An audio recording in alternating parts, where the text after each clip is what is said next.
So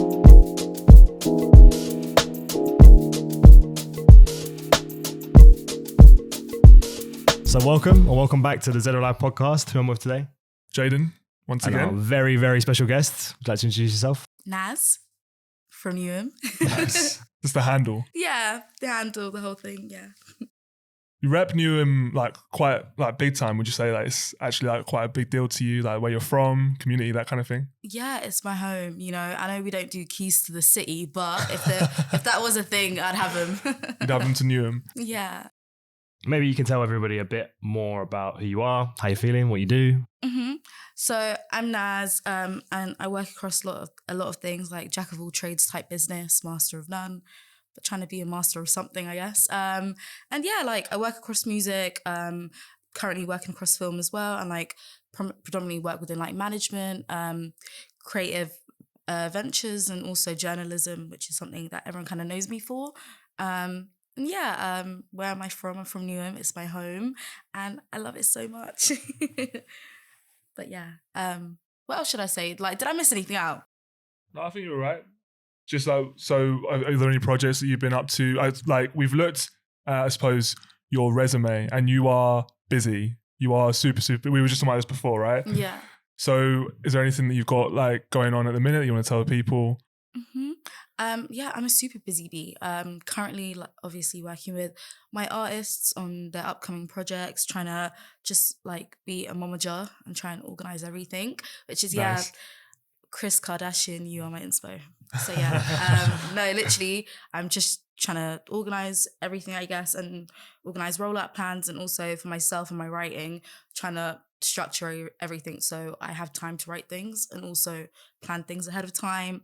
And I run a film club with my best friend, so just trying to do some cool stuff throughout the year, which I think should be super duper fun. Yeah. If you take it back, you wear a lot of different hats. There's a lot of different things going on. Yeah. But you said that you want to make more time for writing. Would you say that's your first love? Was that the first thing that you were getting into? Yeah, for sure. I love writing so much, and I love reading equally as much. I think that with writing, it's a way that I can just kind of express myself. I'm on a podcast right now, but I'm not really of a talker. It's Okay. verbal diarrhea. That's kind of my bag. But other than that, yeah, I'll just be writing all the time. I love writing screenplays. I love writing short stories and articles and essays, and just really being explorative or investigative. I think I just want to explore and learn so much. I think that's what I'm here to do, to learn. Yeah. Yeah, that idea of learning is really cool. And I feel like some people might see being a multi-hyphenate as a privilege or an advantage because you're being able to move out of loads of different industries and work with loads of different types of people. Mm-hmm. Do you ever feel like you had to focus on one thing, or have you always had that aspiration of having your fingers in loads of different pies and trying so many different things? Yeah, I feel like I've got to do as much as I can and as much as I want, just because I think as humans, that's what we're supposed to do. We shouldn't limit ourselves and just do one thing. I don't think it's fair. I've never really bought into the one career state of mind type thing, we don't have one path. We have so many. And at any point in your life, whether you're 20, 18, 50, 60, if you want to pick up a craft and just teach yourself something, you can, I think that's something I'm really big on, just teaching myself different skills and different trades, because I guess I kind of taught myself how to write and how to publish things and pitch them. And, a lot of that wasn't necessarily handed to me, but I think the fact that I'm so adventurous and just willing to do stuff, I feel like is why I don't want to ever limit myself.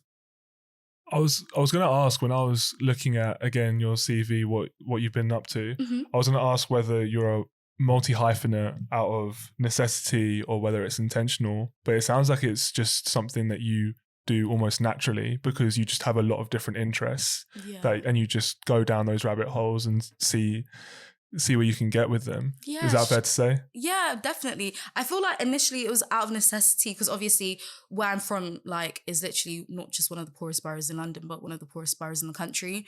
And creativity there is really limited. I feel like there's so many, everyone I've ever come across in Newham is so creative and has so many dreams, and trying to action them and put them to motion is difficult for a lot of people because myself, I'm from a working class, low income background, and I've always been someone that wants to get into creative stuff, but I didn't really know that there was a creative industry while growing up.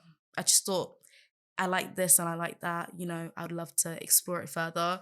But I think that, when you don't see people around you doing it, you don't know how to explore it further. And I think that's the case for a lot of people from my area. But so I would say initially it was out of necessity and just wanting to become the things that I dream about and also putting them into motion. But now it comes to me more naturally. I don't feel like I'm doing it as much like out of as much survival as I was before. Okay. And so when you're saying that you're from Newham and there weren't necessarily the opportunities that you created the opportunities for yourself, they weren't necessarily presented to you. Yeah. If the next Nazfromnewham is listening, are there any tips that you could give them to say, this is how I did it, these are the lessons that I've learned in getting into the creative industry? Because on the face of it, it seems like you're thriving, you're super busy, you're doing a lot. So I'm sure people would appreciate hearing what you got to say about that. Yeah, of course. I don't believe in gatekeeping at all. Like, if you got knowledge or resources, share them. Like, you're not going to get popped down just because you're teaching someone else something else, 100%. Something else. But yeah, I think if you're up and coming creative or just want to get into certain industries, or I guess just try and create a sustainable life out of the things you love, then just like, it sounds silly, but like, just honestly do it. I feel like people give you the tips and the skills and say, this is the blueprint that worked for me and it can work for you. And I think like there's not one manual that fits everyone. I think that the first step is always just doing something. Like, for example, the film club idea that I had that for a while, but like, when you have an idea, it's just energy. And when you don't necessarily action or try and make it happen, it just becomes that energy and it sits in the back of your mind, and you don't create something like that and you don't realize how it's going to benefit people. So honestly, any ideas you have, whether it's you want to start a blog or you want to create like a music collective with your friends, or you want to start a band, or make your first film, like grab your phone and go outside and film something, and shout about your work. I think that's how you'll get people to hear you. And I think people hearing you is just as important as making the thing. I'm ready to go and grab my phone and make something now. I just patted you up. I'm ready to like run through a wall or something. That's really cool. So like doing all of these different things, then how is your relationship with work? How do you navigate like all of these different tasks and, working across different, even like mediums and formats, and how you deal with people? Like what would you say is like the highs and lows of that, I guess you could say? So I navigate it through, like I said before, my calendar. I have a notepad full of to-do lists. Like literally, I've got it in my bag today. I'm gonna probably sit at a coffee shop later and think, what did I tick off this week? So yeah, I feel like just staying organized, because like I'm really chaotic in my head, and like everyone thinks I've got a super put together. But if I don't have all these lists and all these dates and meetings and whatnot locked in, then I will really find it easy to get carried away and forget about things and start rotting away. And I don't like rotting. So yeah, it's not my thing. So yeah, that's how I kind of navigate it. I think just you kind of have to like pressure yourself into like getting shit done, I think. So yeah, there's that. And the highs and the lows, I think highs and lows exist in every facet of life, whether it's work related or like home life or like romantic, familiar, whatever. Like there's highs and lows in everything. You just like, you can't avoid it. You just gotta learn how to like go with the flow. Must learn how to just deal with it, kind of thing. Yeah, literally. And yeah, I think it only gets worse when you try and avoid it, because when you avoid something, it can kind of hurt you more. So you kind of just have to like go through the motions and think, okay, cool, this is a really great time or a really shitty time. Like, how do I reflect? I think thinking is something that everyone should do. We should all think more. For sure. And you were saying, the highs and lows, you just got to roll with it, even in the good times, I suppose, right? The show's called Zed or Alive, and with looking at Gen Z in particularly, do you think the context that Gen Z are growing up in, coming up in, serves to help achieve more highs, achieve more lows? Do you think it's different to what's come before? Like how do you kind of navigate the context that we find ourselves? I feel like now, like, life is pretty bleak, I feel like it's really, like, it actually aggravates me all the time. Like, And I feel like it makes me seem like I come across as super political, but there's politics in every facet of life. Do you know what I mean? You know, people will be like, why are you being so political about this or moving this way? And, you know, stop overthinking this. I'm thinking like, bro, this is shit that affects us day to day. Like, I'm not moving any kind of way. I'm upset and I don't want a handout, but I think that all the shit that we're giving is so fucked up. Like, it's not fair. You know, looking at millennials, or like even millennials like have the short end of the stick, but like for Gen Z it's a lot worse. You know, I think at least millennials kind of had a bit of something to look forward to, but now it's kind of like everyone's trying to look forward to something without seeing any clarity in the future. We don't know what the future looks like. But yeah, I think boomers and Gen X, like them man had it patterned. Them man had it patterned. But yeah, I think the context that we live in right now, like it's bleak, it's shitty, and it's really unfair. And, you know, I think the only way to kind of overcome it is just by being there for one another. Yeah. I think that comes around a lot in your work, the sense of community. How do you maintain your focus on community and your commitment to community in a world that's so driven by individualism? Yeah, I think just by nature, like my mum's a Scouser, so literally she's someone who like lives and breathes community. So when I was growing up, like she's the type of woman who like strike a conversation like with someone on the high street or like on the bus. Yeah, and like I'm a born and bred Londoner, and that's something I really carried with me. Like I love Northerners so much, and I feel like their values are something like Southerners should really like look towards, because although like Northerners are like being decimated by the government and like the shit that they're doing over there, I still feel like the way that Northerners band together and really support one another is something that we should aspire to do a lot more. And I think it was something that was quite reminiscent in London for a long period. But I think with like gentrification and the housing crisis and the cost of living crisis and like things like the loneliness epidemic, it's really driven people to be really hyper individualistic.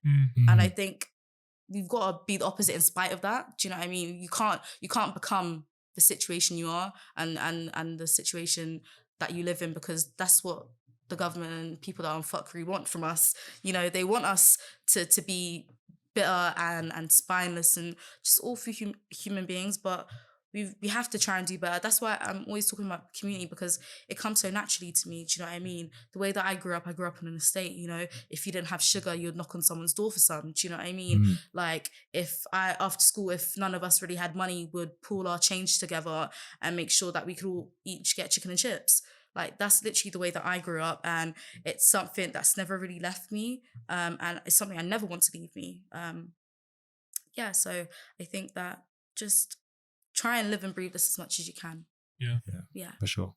I think a lot of Gen Z, to try and combat these problems that we're talking about, tend to like take on a lot of responsibility and do loads of different things. Do you ever feel like you're doing maybe too much or stretching yourself too thin in order to try and get the life that you want? I think so, but it's the short end of the stick that I've been given. You know, I feel like I have to grind this hard to get what I want, you know, and sometimes I may not see the fruits of it, like financially, but I know that I'm building something that means something, you know, and I think that's all I really want. Like sometimes I'm like, bro, I just need more peas or whatever. But I think at the end of the day, like not to like idolize myself or like create a legacy, but I just want to create something that means something to people. And that means something to them in a way that isn't necessarily attached to me. But like, say, for example, if I made like a journalism, you know, manual for people, you know, and that's something that I left the earth with and people referenced it all the time. That's something that I've given to people that's tangible. So yeah, I guess that's essentially what I think. If we can go back to your question, because I went on a tangent and I kind of forgot what I was answering. I think it's more about kind of like the hustle culture. How do you feel about it? I think a lot of Gen Z feel pressured to do so much because they're trying to combat so many large problems, you know, whether it's cost of living, their rent's going up, council tax. We literally just had the budget and it looks like it's really not going to impact the people that it's supposed to. Yeah. So how do you feel about, you know, the pressures that young people might feel today to like just do so much? I think long answer in a short way. It's just we're a product of our environments. Like you have to do this now. Do you know what I mean? And you didn't necessarily have to before because a lot of these things were just hobbies to us. But I guess everyone's trying to find a way to monetize the next thing that they love, and it's sad and it's bleak, but it's kind of the way that we have to get by now. And I really do hope that there's a future where, say, for example, one day I want to become a folk singer or ride a horse. I don't know. I could do that without thinking, how can I make a bag out of this? You know. Because people have to eat, you know, Yeah. people have to eat. Like, I think that's why sometimes the resources that are given to us, whether like they're like panels or talks and things like that, I think they're so reductive because I'm just like, we have to give people, like, whether it's finances or resources, we have to actually give people shit to make shit, and without feeling like they have to buy into hustle culture so that they can live sustainable lives. Yeah. You mentioned earlier, just linking on to that, you mentioned earlier how Gen Z, it's bleak and it's bleak for the future, at least older generations have something to look forward to. Mm-hmm. Do you think that could add to the hustle culture a little bit as well? It's like, we've only got, I need to do this all now, otherwise I'm not going to have the time to. Yeah, I think so. And I feel like because of like globalization or individualism, like there's so many different factors in it. Yeah. I feel like because of all these factors, it kind of makes you feel like you're running out of time. Like, and that's something I always feel. And it's like we're so young, but we feel like we've got the least amount of time in the world, which is really sad. And I think that kind of contributes to the way that people move because everyone's like, I've got to make it today, or I've got to do this today. And if I don't do it, then I've probably failed. You know, I feel like everyone's like running away from the shadow of failure in some aspect. Yeah. It's bleak. Yeah, but we've got like, not to be all like doom and gloom and like look on the other side. Like that's why we've got each other. That's why we've got all these hopes and dreams. Like I'm not as optimistic as I sound, but I think that sometimes I think about all the things that I love and I'm like, you know, it looks like it could get better for us. You know, it looks like it could get better. One of the words that gets attributed to Gen Z a lot is like snowflakes, right? We've all heard that. Mm-hmm. But from what we've said in this and what you said in this conversation, everyone's doing a lot, so it can be quite easy to get burnt out. Yeah. How do you navigate that? How is there any ways that you try to avoid it, overworking, that kind of thing? It seems like obviously you're very passionate, very driven. Yeah. But there's a balance to be had. Yeah, and I haven't found it yet. So if you guys find it, let me know, okay? It's always a work in progress. Yeah. I'm trying to find it. Literally. I feel like, do you know what, yeah? There'll be like a period in a month where I go super hard. I'm like ticking off all my targets and different things that I wanted to accomplish in the month. And like the rest of the month, which is probably like a good like week and a half, like minimum, where I'm just rotting in bed and like doom scrolling on my phone. Like there's this episode in Euphoria where Zendaya's lying down on her bed and she has the laptop propped up on the side. Yeah, and she's watching Love Island. That's literally me. Love Island, I swear to God, when I was watching the episode of Euphoria, my laptop was tilted on my bed like that. So yeah, I'm telling you, like, I haven't found it. I don't know how to not overwork myself because I feel like that's the only way I can kind of really survive and create somewhat of a sustainable life for myself right now. But yeah, it's either working hard or rotting.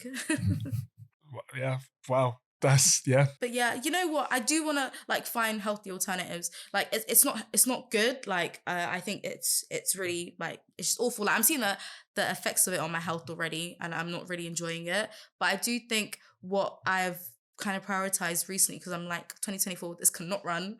I've started going like walks and runs, you know, I take myself out quite a lot. I love treating myself. I'm a big, you know, go treat yourself fan. I think that everyone should treat themselves at least once a week. So because of that, like I go to the cinema once a week, which like is like my me time. And I feel like that's like, it's difficult to avoid burnout because you never really know when it's coming. But I do think there's ways that we can like pamper ourselves because the world's tough, man. We have to treat ourselves as much as we can. True. I hear it. What's the best film you've seen recently? Best film I've seen recently, literally yesterday, violently sobbing in the cinema, I saw Iron Claw. Okay. All right. Yeah. I haven't seen it yet. I'm gonna break down. So yeah. Okay. It was so good. Literally, I saw it and like I'm sure everyone heard me in that cinema just manically crying. But yeah, it's really good. I saw The Zone of Interest recently as well. Oh, that's good. Incredible. I saw Anatomy of a Fool.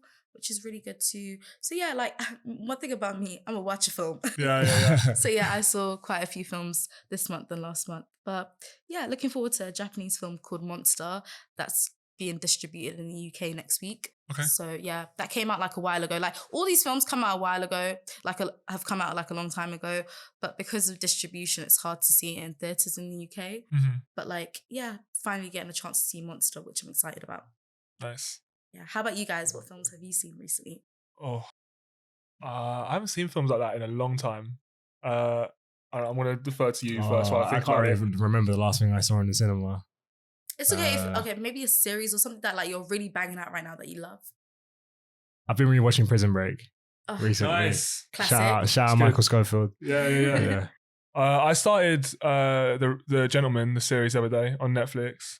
I only watched like a couple of episodes. Pretty good so far. Is that good? It looks like I've seen so much press around it. Yeah. There's a lot of hype around it. I just really like Guy Ritchie films, like Lock, Stock, and Snatch, a classic. So I really like his way of directing it. But apparently he only directs the first 2 episodes, so I don't know how the rest of it's going to be. But yeah, I'm watching that anyway. Fire. I'm gonna tap in soon. Yeah, it's not bad. It's not bad. To paraphrase a quote of yours, you said people are the main source of your inspiration. And I think looking through your profile, we've both been like super like aware your community is like a really big part of your life. So could you talk to us a bit maybe about like how that connects to your practice and your work and like why community is so important to you? I think that one thing I've always tried to prioritize when I'm writing or like navigating the industries that I work in is putting people first.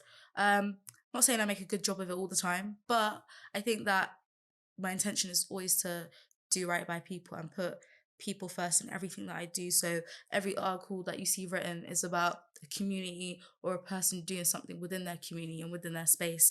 It's really cool actually, because right now I've got a piece that I'd written that's going to get published pretty soon in a magazine for Uniform Display, and it's about I called it The Great Escape from the Digital World.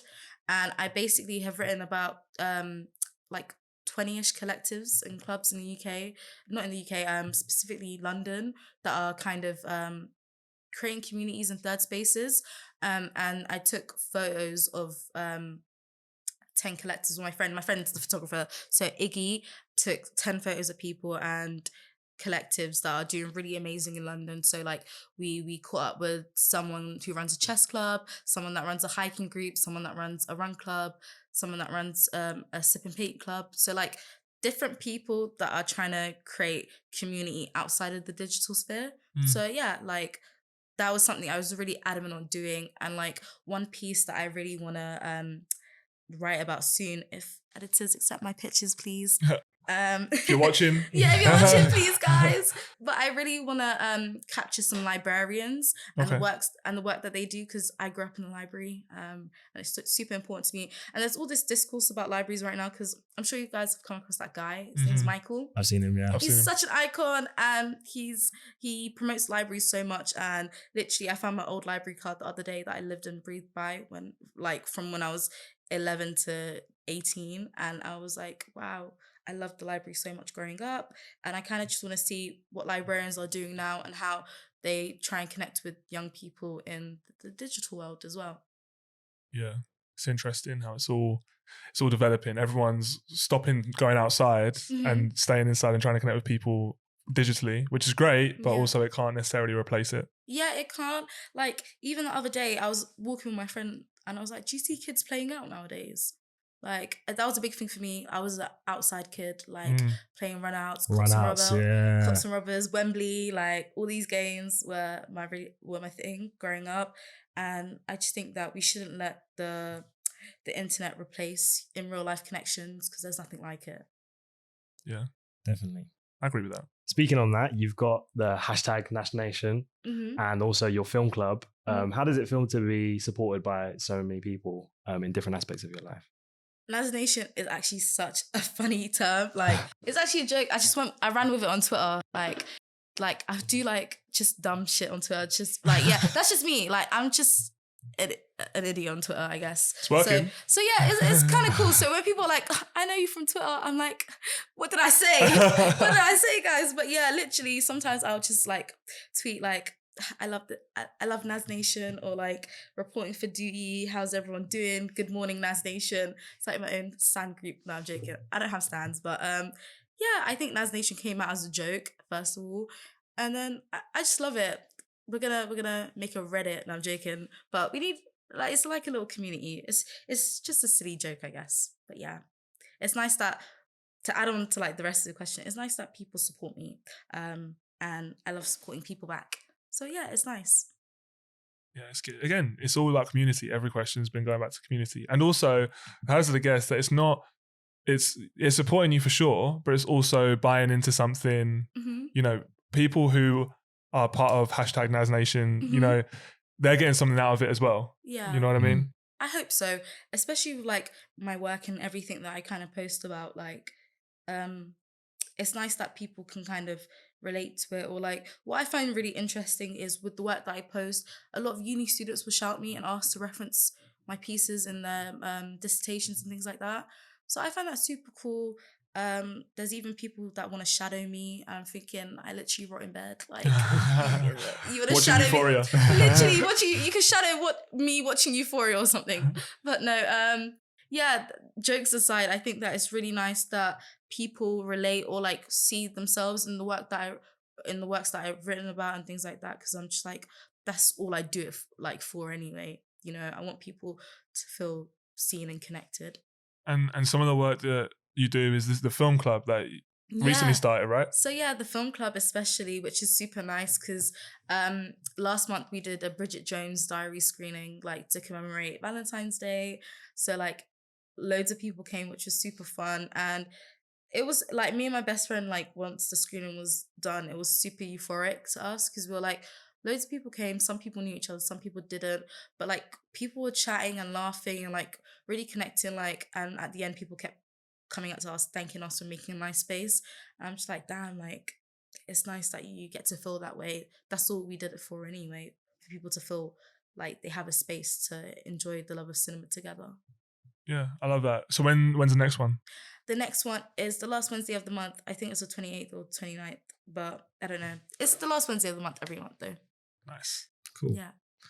I think for a lot of people, like who we are and what we do is tied to our work or our career. And some people feel like they use their work as like a way for them to liberate themselves from whatever situation they're in. Yeah. How do you think your life would be different if it wasn't kind of within this capitalist system? Like, can you say that again? Please. So, thank you. Yeah, I mean, me and Jaden were having this conversation on another episode, so definitely watch that one, guys. But like, so many people's identity is tied to their work, and their only kind of way out of their situation, it can seem for a lot of people, is their career or whatever they're, however they're earning money or capital or whatever. So, how would you think your life would be different if it wasn't in the system? Would you still be doing the work that you do now, for example? Would you be doing something else? What kind of format would it take? I guess I'm asking.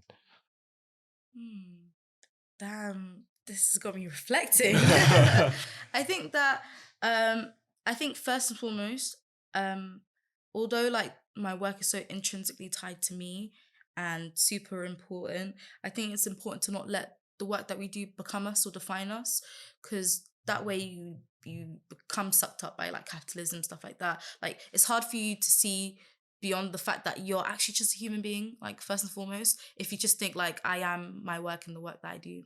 So yeah, I love my work so much and I love how it contributes to people's lives, and that's all I'm ever going to really strive to do with it, but I'm not it. And I'd say what else would I be doing if I wasn't doing the work that I was doing? I don't think anything else. Literally, I think, you know what, if I could do like loads of different things, I'm sure at one point in my life I'd probably own like a deli with like a backroom cinema, and I would have like a library and near the coffee shop, and it would be super cute. So angel investors, shout me. But yeah, that would be that. I feel like I'd love to like really just create third spaces in any way that I can. You know, I'm sure I probably would have done a stint as an English teacher or a librarian at some point, because I feel like teachers are super important, and I'm not sure I'd love writing as much as I do now if it wasn't for my English teacher in school. So yeah. But yeah, I feel like, yeah, just being that person to try and support people. Shout out your English teacher then. Shout out Mr. Archer. I looked for you on Twitter, man. I couldn't find you. Mr. Archer, you're out there. Do you know what I mean? You changed my life, man. But yeah. Yeah, it's funny, like even if you didn't need to work, even if we didn't need to work, you, from what you were saying, you'd still be a multi-hyphenate, you'd still be doing all sorts of different things. Yeah, I'm sure I'd be painting murals as well. I can't draw for shit, but I'd be doing something. But yeah, I think that'd be it. You previously said success isn't one-dimensional. So what does success mean to you then? To me, I feel like to loads of people it means loads of different things. So it's all really subjective. But I think to me, just like people being happy, people being happy by my work and just really feeling like feeling seen, I guess. Success, that's how success looks like to me. So if I've contributed or impacted people's lives in any way with the work that I do, that's success. If I can, blow from my work and, make serious P's and, contribute to like people's lives more financially, that would look like success to me. Kind of like building something that extends beyond what I've done for myself and impacting people's lives in a tangible way. Because I don't want to, like, what I hate, yeah? Like, people like, this person inspired me so much and stuff like that. Because I guess people can inspire you, and I'm going to go on a tangent. But I'm like, bro, like, if my idols or whatever, not that I really have any too tough, but like, if people have really inspired me in my work, then I don't know, if they had like a foundation or a fellowship that could kind of impact younger creatives and like, I don't know, give people scholarships to go to like writing schools or art schools and things like that. That's the kind of shit that I want to do, if I could if I could build like a multi-flawed fucking foundation for people to explore the arts and creative things, then that's success to me. Yeah. Like I've done it. I've made it, I literally could die so happy if I just know that like there's going to be a bunch of talent coming through ready to take over the world. So like from just listening to you, it sounds like you're very passionate about that, passionate about community, as we've said, obviously very, very driven. So would you say legacy is important to you? Maybe that's the wrong word, or?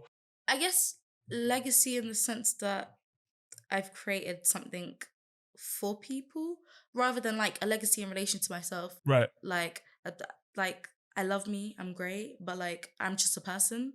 So I think that we shouldn't really idolize people, but more so the things that they've given and they contribute to us. Right. So if I've created a school or a community hub and things like that, that's legacy. Yeah. So legacy is super important to me in that sense. Or if you were an English teacher and you inspired someone to do what you're doing, for example, then that's like a legacy as well. Yeah, facts. I think I'm curious then, we've spoken about all the different things that you've done. Mm-hmm. What are some of your best successes or some of your favorite successes from your career so far? Get out the highlights. The highlights. Something I've been thinking about quite a lot, like obviously some successes in relation to like the work that I do. Like I love being at No Signal, so it's a success. It's a success to be there in itself. Like I'm really happy to be a part of the team and contribute in some capacity. Like I love it there. And also working with two incredible artists, predominantly just trying to help contribute to their careers and help them become the people that they want to be. So that makes me super proud. And I guess my writing, seeing my writing reach people in different ways. It's nice that people will be like, people slide in my DMs, be like, hey, I read this, I'd really love to write about it in my dissertation. Can I reference you? I find it crazy that people reference my work, so that's really cool. And I guess one article I'm super, super proud of, or it's more so an essay, is the Goodbye Percy essay that I wrote about Percy Ingle, because I am a baked goods girl, all right? And I think that Percy Ingles to me when I was growing up was super impactful, especially the one in Queen's Market in Canning Town. I'd always be there with my aunt and my cousins. I just think that it was kind of, it's a better Greg's and it's a community. And it's a community, it created a community, I guess. And I think that the fact that it doesn't exist anymore makes me quite sad, because it meant something a lot to me and a lot of people in East London and out of East London. Because like, although I wrote this essay when I was like 18, I find it quite crazy that I didn't realise that there were Percy Ingles in places like Sheffield or Catford. and just like mad places. So I really thought it was like Essex and East London centric, in the same way that Wenzel's is a Northwest West London thing, you know? Yeah. But yeah, it's crazy that Percy Ingles was that far reaching. And I posted a TikTok about it and my work, and it got like 100K views. And I'm like looking through the comments because it blows up every 2 weeks or so. And the comments always make me cry because people always tag their friends like, oh, do you remember when you could get like Tottenham cake for like £2 or like £1? Or do you remember before school we'll do this? Or do you remember after school? Or do you remember when we'll go with mum to our to do grocery shop, and then she would get this with us after? And people were like, oh, I missed the one like near Watney Market or near like Mare Street. And it's like people have such important memories and stories related to the places that impact our childhoods and our worlds. And I think that, you know, hearing people tell their stories on TikTok, do something that I posted, makes me quite emotional and really happy. It goes quite viral on Twitter as well whenever I post about Percy Ingle. But yeah, it's nice to know that like people feel seen or they have relationships with the things that I write about. Definitely. No, that's super cool. And shout out Percy Ingle, by the way. I used Shout to go out to Percy the Ingle. Chris Street one. Yeah, oh, incredible. Oh, I love the Chris Street one as well. Yeah. Chris Street, especially after going to the market and then getting Yeah, it as a exactly. treat. Tottenham cake. Oh, Banger. literally. Let's get more into the music then. We know you love music and you manage a few artists, so maybe you could tell us a bit more about them. Yeah, so I manage Nina Vinci and I also co-manage Natanya, who are both incredibly talented artists. Like Natanya's more in the R&B, pop, alternative, soul space. She's just incredibly talented. And Zeno's in the alternative rap space, more like underground hip hop, but he's incredibly talented as well. And I'm just so obsessed with their music and the way that they are as people. They're so incredible, and I'm super excited for people to see like how amazing they truly are, and for people to take them in. So it's really cool to work with them. It's such a privilege to work with people who are not just good musicians but good people. Yeah. Sure. Do you think the work that you've done kind of outside of managing people and in the music kind of industry has informed how you manage them? Do you think that gives you an advantage? I think the only thing that can kind of give me an advantage is the fact that I'm really close to them in age. So like I don't feel like I have to like catch up on trends or like understand sounds and things like that, because like we're close in age, we listen to the same kind of stuff and we're all super tapped in. I think anything can kind of inform the work that I do. But yeah, I don't know if I've seen it explicitly yet, but I think the way that I carry myself can maybe inform the stuff that I do when I'm working with them. Yeah, definitely. Do you reckon that's like an advantage of the multi-hyphenate bit as well? It's not you've got your finger in a lot of different individual pies, as it were. You can like bring one thing from one over to another. Yeah, for sure. I feel like in that sense, then yeah, defo, because I feel like because of my journalistic background, I have like great relationships with journalists, so it's easiest to connect with them. Like I've got great relationships with PRs. So like for Zeno, I do his publicity. Like I'm basically his publicist as well, which I think is it comes super easy and naturally to me because I've worked in that sector as well outside of management. So bringing my skills from loads of different places within management makes my job so much easier. So in a way, it's almost like you could say you're a multi-hyphenate, which you are, or you've created your own job where you do you wear a lot of different hats. Yeah, which is super fun because it's like sometimes like when people ask me whether I know certain things or how to do this, I'm like, yeah, I did that like in 2018. Right. So yeah, that's literally, it's nice to know that anytime people ask me whether I know how to navigate stuff, I'm like, I've definitely done a stint on this or did that. Like literally it can get so random to the fact that like I remember I worked on the production of a Mock the Week episode.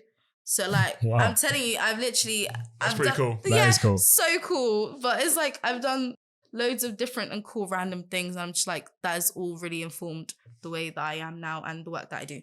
So I'm really, really intrigued. You said earlier on, if there's something that you want to do, like grab your phone and do it. But there are so many different dimensions to you. Is it literally just as simple as looking up, okay, how do I get in here? How do I enter this space? And then just having the courage to just do that?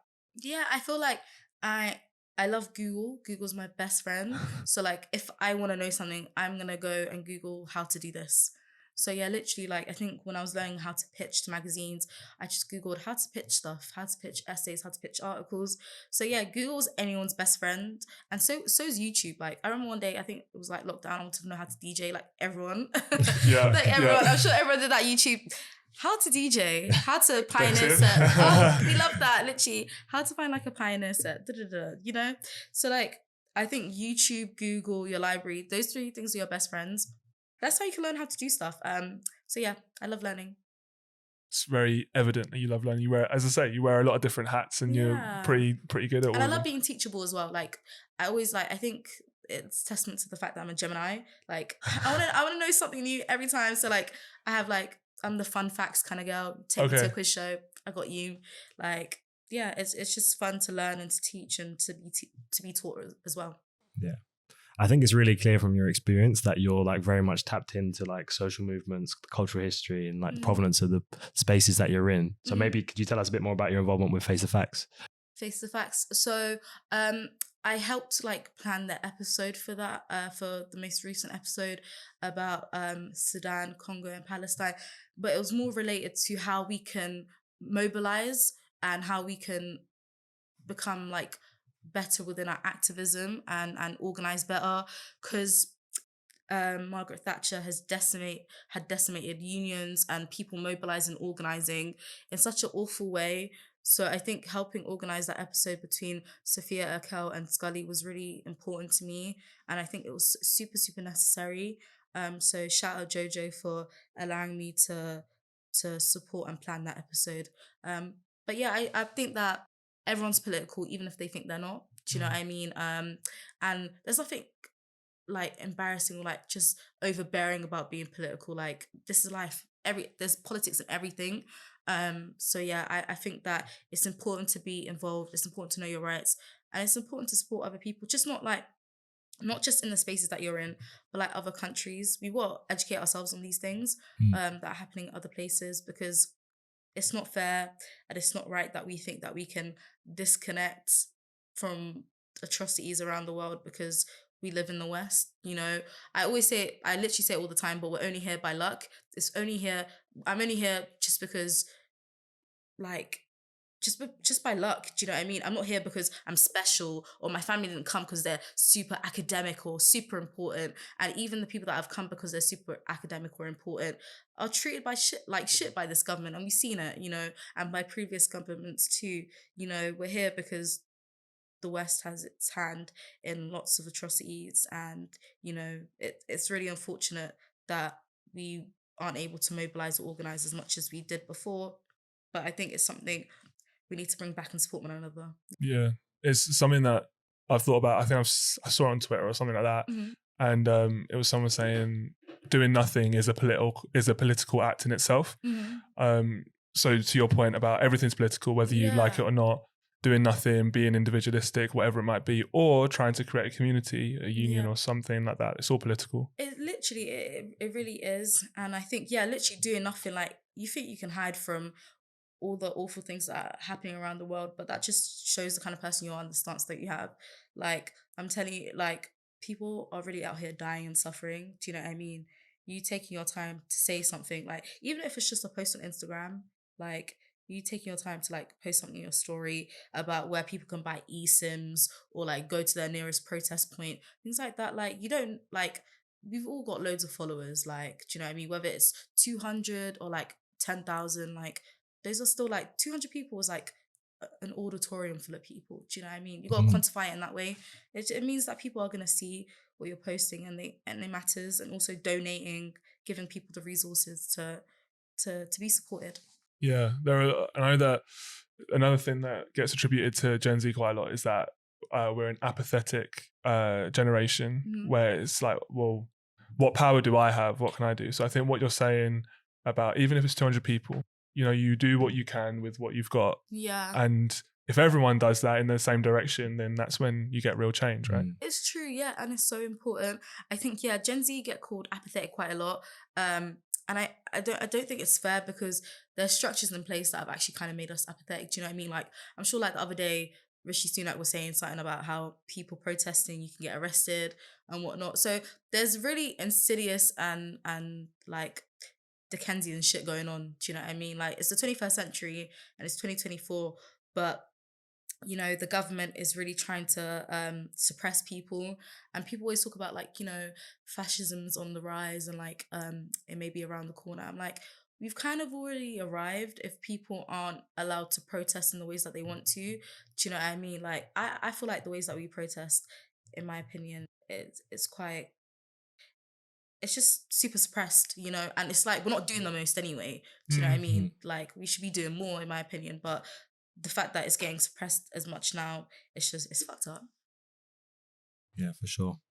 I think, yeah, like you said, that work with the guys at High Roller, No Signal, with the Face of Facts was super necessary. How's it been working with them? I know you voted MVP last year by them. How was that? How's it been working with those guys? Yeah, they're great. I love them all. They're just super knowledgeable and talented people and really skilled, all in their different sectors and the things that they work across. I think it's nice to be in an environment where you're around people who are just as hardworking and as creative as you, because it makes you want to just go harder. I think, yeah, I got gassed when they voted me like best MVP. I was like, my hard work, yay! No, it means a lot. It's nice to be recognised, and I think that's one thing that they're good at doing, recognising the work that people put in. Because everyone in that company like is like a cog, you know, in a machine. Everyone plays a role. That's super important. Yeah. Again, the idea of community. Everyone's playing a role. Everyone comes together. Everyone's coming together. Sure. Yeah, facts. So what's next then? What are you planning? What's on the horizon? Just trying to do a lot of stuff with cinema at the moment. Obviously, trying to do some cool screenings, hopefully this year. And also just supporting my artists a lot more. You know, they've got projects coming up. We just want to ensure that when music is dropping, we can support them in the best way as possible. I'm writing a lot more, which can be fun. Definitely trying different types of writing as well. I tried script writing this year and publishing that, so that was quite fun. And yeah, just like picking up new skills as well. Like, shit, I want to learn how to color grade. Serious? So that'd be quite cool. Very cool. So yeah. Is there anything, as we finish up, is there anything that you want to mention or plug? Where can the people find you? Yeah. Nazfromnewham on all my socials. Hashtag NazNation. Hashtag NazNation, exactly. And I think, yeah, that's literally where you can find me. Anything I want to plug, yeah, read my work. That'd be nice. I hope you like it. If you have any questions, let me know. And yeah, what I like to say lastly, yeah, just chase your dreams, man. That's it, chase your dreams. Chase your dreams. Clap it up. Clap it up.